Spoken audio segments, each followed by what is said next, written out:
ஆயிரந்தான் கவி சொன்னேன், அழகழகா பொய் சொன்னேன். பெத்தவளே ஒம்பெருமை ஒத்தவரி சொல்லலையே. காத்தெல்லாம் மகன் பாட்டு காகிதத்தில் அவன் எடுத்து, ஊரெல்லாம் மகன் பேச்சு ஓங்கீர்த்தி எழுதலையே.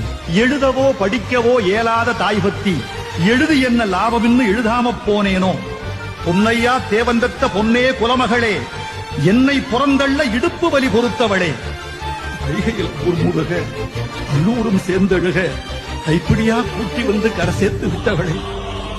எனக்கொன்னு ஆனதுன்னா உனக்கு வேற பிள்ளை உண்டு, உனக்கொன்னு ஆனதுன்னா எனக்கு வேற தாய் இருக்கா.